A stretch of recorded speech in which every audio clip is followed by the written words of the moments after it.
viewers, and welcome back to the channel. Welcome back to episode 2 of this GS1000G restoration.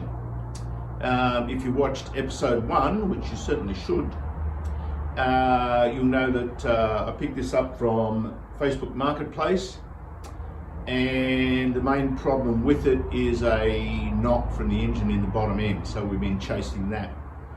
So in episode 1 we got the engine out, we took the head off, we took the barrels off, and then we got the rest of the engine up on the bench, and we've taken the clutch out, a couple of other things, but we're now ready to split the crankcase, open the guts of this up and see what's inside and see if we can figure out why we're getting this knock in the bottom end. Let's get on with it and see what we can find. Right, so I've turned the engine on its side, as you can see, and taken the sump off. And when I took the sump off, there's these two washers here that came out of the sump. To me, they look like the washers that are supposed to go on the starter motor drive gear. So there's supposed to be a washer between the drive gear. I mean, the drive gear's out, it's in a bucket at the moment, between that and the case, and there wasn't one. That looks like one of those, but we've got two of them, so that's interesting. Then also I've got these metal shavings, which initially I thought were the gudgeon pin clips, but I think it's just bits of aluminium, so not quite sure where that has come from, but obviously something inside the engine. Okay, so a bit of an update on that last section. I put the bits and pieces that I found in the sump, I put in this bag. So that's these two washers here, and then these bits of metal. So yes, after a bit of investigation, as I thought, those washers are from the starter motor drive gear. So your starter motor drives this, which then drives the starter clutch on the crankshaft, and there's supposed to be a washer on the inside and the outside of that, which are those two washers. Now, how they ended up down in the sump, I got no idea. I have known that when people sometimes, when they take that side cover off, the washer falls off and sticks to the magnet of the stator, which can cause all sorts of issues, but how they ended up down in the sump, I got no idea. And the other thing is these little bits of metal, I finally realized are actually bits of thread from the sump plug. So somebody it's not completely stripped, but the thread doesn't look great, so there's a bits of thread out of there. I'm thinking that what I might do, so this is a M14 1.25 sump plug. I'm thinking the easiest way to fix that might be just tap that out to M16 and get an M16 sump plug and put that in there. Now, who knows? Maybe that's what caused the issue with the engine. Maybe the sump plug fell out after somebody had stripped it, or lost all the oil and the engine ran dry for a while, but who knows. Anyway, finally figuring out bits and pieces of this bike. Okay, so I have removed all of the bolts on the top half of the crankcase. Apparently there's 12 10mm bolts, 10mm headed bolts, and 5 12mm headed bolts, which I counted and it's correct. So now we'll flip it over and start undoing the bolts on the underside, which which is sort of similar number. So let's do that. Okay, well that's it's now upside down. It's not resting on the barrel bolts, the head bolts. Seems reasonably stable, so let's start undoing the bolts for the bottom half of the crank. Okay, I've removed all of the bolts. There's 9 10mm headed bolts and 12 12mm headed bolts underneath here. Found them all. So we're ready to split the cases. One trick that I found on YouTube just recently is these little areas in the crankcases here are there to help you split the cases. So you put an M8 bolt through there with a nut on the other side. You have to make sure that's a 12mm outside diameter nut. Some of them are 13 for your M8s, but that'll fit in that little hole. Then we simply just screw that down, and that will start to separate the cases. And they're usually right next to where the dowel pins are, so there'll be a dowel pin there, probably a dowel pin along the front here somewhere. I think there's only 2. So we'll start winding them out and split the case and hopefully take the top off. So you can see as you wind that bolt in, it starts to split the case. So we do that evenly, and then once they're sort of out of the dowels, hopefully this bottom section of the crankcase should just lift off. Okay, so I managed to get the bottom half of the crankcase off. It's separated pretty easily using that trick. On first inspection, it all looks pretty good. All the journals, I mean, it stinks and it obviously needs a good clean, but all that's good. The oil pump feels fine. The rest of this here looks good. Can't see anything obvious. Those bearing journals look okay to me. So then I lifted out the crankshaft, and as I say, that was spinning quite nicely. And just checking the bearings, just by hand initially. Then I get to this one, and look at that. That bearing's completely shot.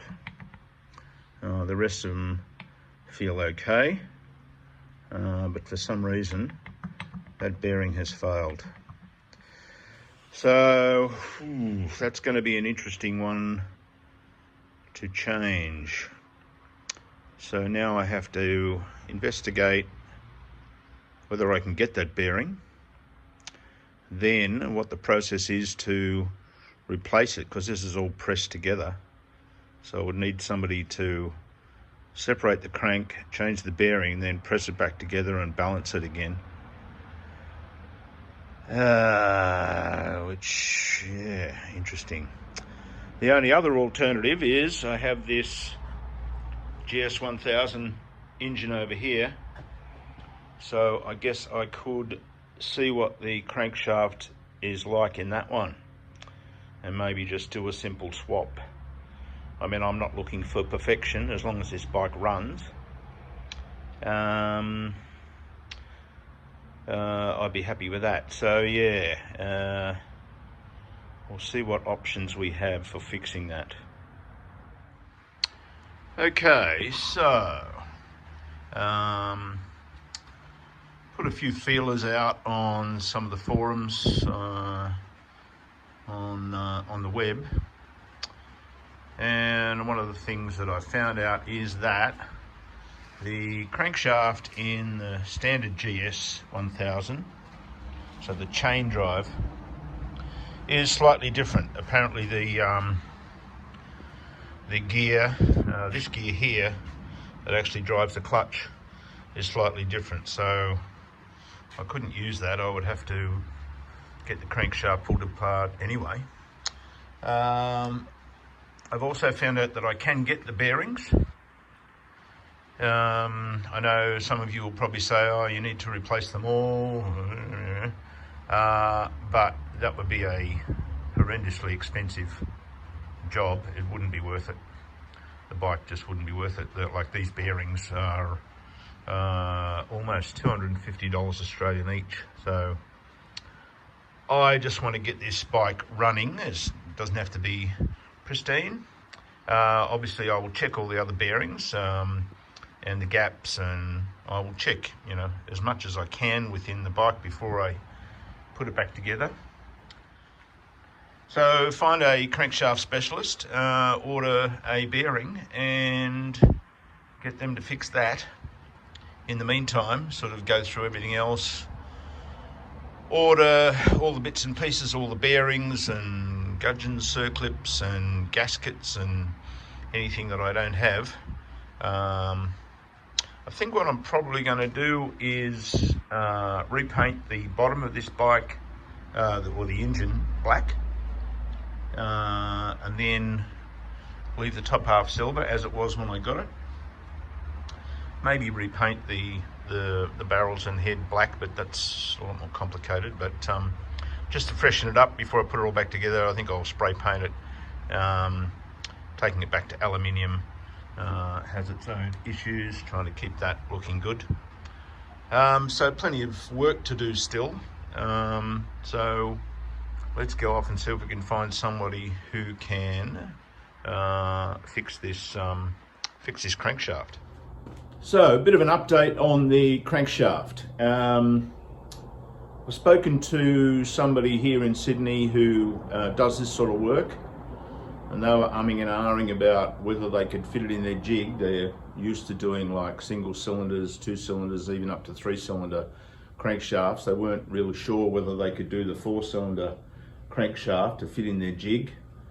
They also said that a lot of people who still do this sort of work, this crankshaft rebuilding, are either retired or passed away. It's a bit of an old art. So I sent him a photo, which he asked me to do, and while I was waiting for him to respond, I had a bit of a look on eBay, and there is a GS1000G 1980 model crankshaft available in the UK for a very good price. So I think including shipping was just over $400 Australian. Considering that the bearing for this crankshaft is $247 Australian, and I don't know how much this person might charge me to fix this crankshaft, but it wouldn't be $150, that's for sure. So I've ordered that. Apparently it's in good condition. We'll see what happens when it gets here. But that seems quite reasonable, including shipping all the way to Australia. So that seemed almost too good to be true. So I've ordered that.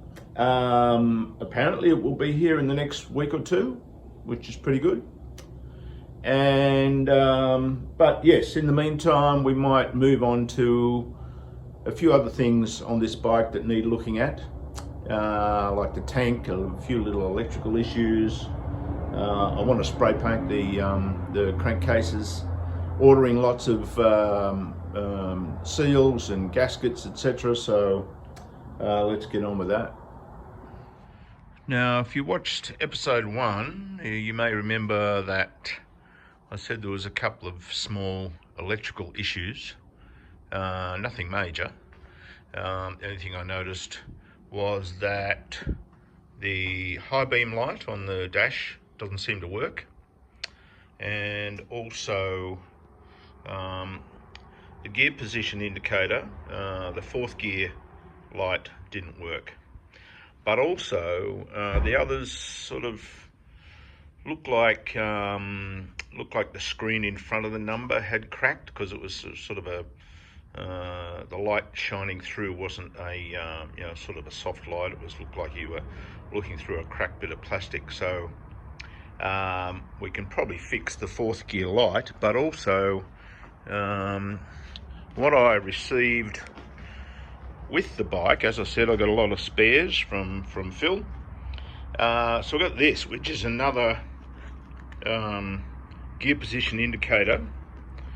Now that may be from a completely different bike, but we'll have a look. So the high beam light should be easy to fix. The 4th gear light should be reasonably easy to fix. Have to pull the dashboard apart, instruments apart a little bit more, but we might compare, if this is the same type off a GS1000, then we might compare and see if this looks better than that one and swap it over. So let's have a delve into that. So if we pull the back of the instrument panel off, we should be able to get to the high beam light fairly easily. So let's do that first before we start looking at the gear position indicator. Okay, so that's interesting. I'm just taking off the tacho and speedo cables. Tacho came off fine. Took off the speedo cable and there's no actual cable inside there. So yeah, anyway, I guess that will need to be replaced. Anyway, we'll take off these 4 screws, take the back off and get to this light. Okay, so there's the high beam lamp pulled out and you can see that's completely black. I'm sure that's blown. Pretty sure I've got some spares here, so that's an easy one to fix, I think. Okay, that was a fairly basic fix. You can see it's on high beam at the moment, so high beam's working now, which is good. It may be easier to take this whole instrument panel off to access the gear position indicator. And I just realised that when I did my GS750, I actually bought a instrument panel off a GS850G or 1000G or something, because I needed the kilometre speedo rather than the miles per hour. So I've got a few spares there, so I'm sure we can get this going. Okay, so I've taken that gear selector little panel off the bike, and it's strange. So if you can see that, like that little screen at the front that has the numbers, it's been sort of melted through, so that's a bit odd. Whereas here's the spare one that I got. So I don't know whether you can see that, but it's got the 1, 2, 3, 4, 5, and there's even a 6 there, even though there's not 6 gear on this bike. So yeah, I might just use this one, although I think I will test it first. Right, so this is the one off the bike, and you can see that little panel with the numbers. Just sort of half clips on, half a little bit of glue maybe. So if we take that off, and then there's a little grey panel at the back that's screwed on, so we then pull that apart. These little lamps just plug into this circuit board. I don't know whether you can see that there. So what somebody has done in this one and that one, I broke that one, but these are the wrong bulbs, so they must have been pressing against that little bit of plastic at the front, which is why it's melted through. So if you pull that out, you can see that somebody sort of bodged that with some bulbs that were incorrect. So I've got the little panel that came with the bike, and then I've got another one off an old instrument panel. So I'm hoping that out of these 3 I can get something that all 5 bulbs work. So let's try that. Right, well, here's the problem. That is the size of the standard little bulb that goes in there. These are the ones that had been put in there and are the same as some that I have as well. But you can see they're a couple of mils longer, which means that when they're in there, they're touching that that little panel at the front with the numbers on it, which means that that's why it's melted through. So the little panel that I got with the bike, the spare one, it would seem that all the bulbs in there are blown. There is 2 on this one that work, which is the one that came off the bike, and then I've got this this other instrument panel where I think there's at least 3 that work, so I can probably get some that work. But you can see that those bulbs are black, which means while they probably still work, they're not going to be very bright. So ideally what we want to do is try and get some of these little bulbs that are slightly smaller. So whether they come from Suzuki or another electrical supplier, we'll see. I'll see if I can find some. Okay, so I've found that you can actually get these standard bulbs from Suzuki, but here in Australia they're about $9 each. So that's like almost 50 bucks to replace them all. So I went on to handy dandy eBay, and I can get these little 4mm diameter bulbs. That's a 5, which is probably why it's too long. So that's 12 millimeters long, whereas this is only 10. So I found some of these from China. So I've ordered a pack of 10 of them, which will cost me the sum total of $11. So I'm getting 10 for $11 instead of 5 for about 50. And then it's a simple matter of just feeding them through these little rubber grommets and plugging them in. So I'll wait till they arrive, and then that should be an easy fix, and I don't have to pull this one apart, and I think the bulbs in that were probably on their way out anyway. So yeah, easy fix, I think. Okay, so I'm trying to keep these videos to around about the 20-minute mark, so they're easily digestible. So I might call it quits for episode 2 on this GS1000G resto. So what have we done? We've split the crankcase, pulled it all apart, and found that one of the bearings on the crankshaft is shot. Investigated whether that can be fixed. Probably can be, I think. But in the meantime, I thought I'd look around and found a crankshaft from the UK for a GS1000G. It's an 80 model, whereas this is an 81, but according to Suzuki, the part number is exactly the same, so no changes. Theoretically, it's in good nick, so we'll see what happens when that gets here. We've also started fiddling around with some of the electrical issues. Nothing major, just some lights basically. So I've ordered some little bulbs for the gear position, and we'll wait for them to come in. So next thing is probably attack the petrol tank and start looking at cleaning that out, de-rusting it, and then putting a liner in it. Anyway, hope you're enjoying this. If you are, give us a like and subscribe, and thanks for watching, and we'll see you in episode 3. Bye now.